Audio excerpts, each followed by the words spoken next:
तस्लीम। मोहतरम स्पीकर साहब, आपका बहुत बहुत शुक्रिया। आज जो करारदाद आई हुई है, सबसे पहले तो मैं आपसे रिक्वेस्ट करूंगा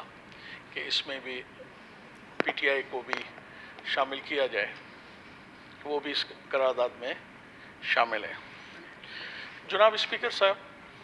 पीटीआई का एक मेंबर इसमें शामिल है करारदाद। सॉरी, पीटीआई का नाम शामिल है इस करारदाद में। Thank you. जनाब स्पीकर साहब, आज हम जिस मौजू पे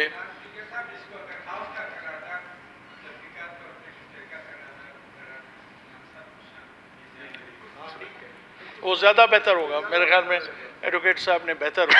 प्रपोजल दिया है। आज 70 साल के बाद फिर पूरा पाकिस्तान सरापा इस्तिजाब बना हुआ है कि हमारे वो कश्मीरी भाई जो 14 अगस्त 1947 को हमसे जुदा कर दिए गए, और बदकिस्मती से हमारे पड़ोसी मुल्क ने उन पे बज़ोर शमशीर कब्ज़ा किया, और ये मुद्दा लेके हम अक़वाम मुत्तहिदा गए और वहाँ एक करारदाद पास हुई, मगर अफसोस है कि उस पर आज तक अमल नहीं हो सका। पिछले साल आज ही के दिन फाशिस्ट नरेंद्र मोदी जैसे शख्स ने असम्बली में हिंदुस्तान की असम्बली में एक करारदाद पास की, और कश्मीर की एक जो जुदागाना हैसियत थी, जो अक़वाम मुत्तहिदा भी उसको तस्लीम कर चुकी थी और ख़ुद हिंदुस्तान की असम्बली ने भी उसको स्पेशल स्टेटस दिया था, उसको ख़त्म करके उसको हिंदुस्तान का एक हिस्सा बना दिया गया। ये वो अंग्रेजी का एक लफ्ज़ है, माइट इज़ राइट, कि जिसका जोर है वही ताकतवर है। आज हम पूरे पाकिस्तान, ख़ास तौर पर बलूचिस्तान असम्बली, जैसे एडवोकेट साहब ने कहा, सिकंदर साहब ने, कि हम सारी जमायतें मुत्तफ़िक़ा तौर पर ये चाहते हैं कि करारदाद पास हो, और हमारे जो मकबूजा कश्मीर में जो हमारे कश्मीरी भाई हैं उनको एक मैसेज जाए कि पूरे पाकिस्तान के साथ बलूचिस्तान के लोग भी हमारी इस जद्दोजहद में हमारे साथ हैं। हमें यकीन है कि इस वक्त जो कश्मीरी भाई जिस सूरत हाल से कश्मीर में गुजर रहे हैं, ये दुनिया के बहुत कम हिस्सों में ऐसा हो रहा है। ये है हकीकत कि दुनिया में बहुत सारे लोगों पे जबर हो रहा है, ज़्यादती हो रही है, नाइंसाफ़ी हो रही है,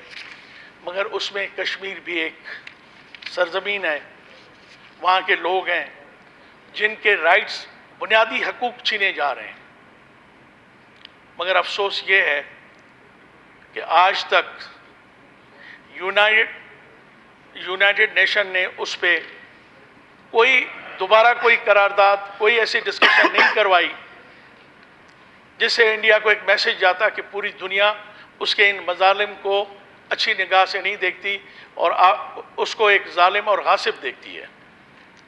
मगर मेरे ख्याल में ये पहली दफ़ा हो रहा है, और ये एजाज़ जा रहा है पीटीआई को, पाकिस्तान तहरीक इंसाफ को, कि हमारे प्राइम मिनिस्टर ने जाके अक़वाम मुत्तहिदा के अंदर खड़े होके कश्मीर की बात की। उस वक्त जब हमारे साथ जुल्म और ज़्यादती हो रही थी, तो हमारे सिटिंग प्राइम मिनिस्टर्स अक़वाम मुत्तहिदा में गए, बात की, मगर कश्मीर का जिक्र तक नहीं किया। ये सिर्फ पीटीआई और उसके प्राइम मिनिस्टर को ये एजाज़ जाता है कि एक ऐसे इशू को जो पूरी दुनिया में डेड हो चुका था, ख़त्म हो चुका था, कहीं उस पर डिस्कशन नहीं हो रही थी, आज हर प्लेटफॉर्म पे उसको उठाया गया और पूरी दुनिया के अंदर इसको अलाइव किया गया, इसको ज़िंदा किया गया। और हम कुछ दोस्तों को ये भी बताना चाहते थे कि बहुत सारे हुकूमतें भी आईं, कमेटियाँ भी बनी, कश्मीर कमेटी भी बनी, اس کے بھی ہوئے، مگر وہ صرف پاکستان کے چند اخبار اور اس کے اسٹیٹمنٹس کے علاوہ دنیا میں کہیں اس کو آواز نہیں اٹھائی گئی۔ یہ اعزاز بھی موجودہ قومی حکومت کو پی ٹی آئی کی حکومت کو جاتا ہے اور پرائم منسٹر کو جاتا ہے، اور ہم آپ کو یہ یقین دلاتے ہیں کہ انشاءاللہ تعالیٰ P T I us issue کو لے کے دنیا کے ہر پلیٹ فارم پہ، ہر ادارے، ہر ملک کے پاس جائے گی، اور انشاءاللہ ایک دن وہ آئے گا کہ کشمیر آزاد ایک ملک بنے گا اور پاکستان کا حصہ بنے گا، اور ہم اپنے کشمیری بھائیوں کے ساتھ کھڑے ہیں، اور ہم پوری دنیا میں جو مظلوم لوگ ہیں، جن کا استحصال ہو رہا ہے، جن کی سرزمینوں پہ قبضہ کیا گیا ہے، جن کے وسائلوں کو لوٹا جا رہا ہے، ہم ان کو یہ بتانا چاہتے ہیں کہ بلوچستان کے عوام ان کے ساتھ ہمدردی رکھتے ہیں، اور انشاءاللہ تعالیٰ ایک دن یوم تشکر ہم اسی اسمبلی میں بنائیں گے جس دن کشمیر آزاد ہوگا۔ مسٹر اسپیکر، آپ کا بہت بہت شکریہ کہ آپ نے مجھے بولنے کا موقع دیا۔ آپ کا بہت بہت شکریہ۔ شکریہ سردار صاحب۔ دمر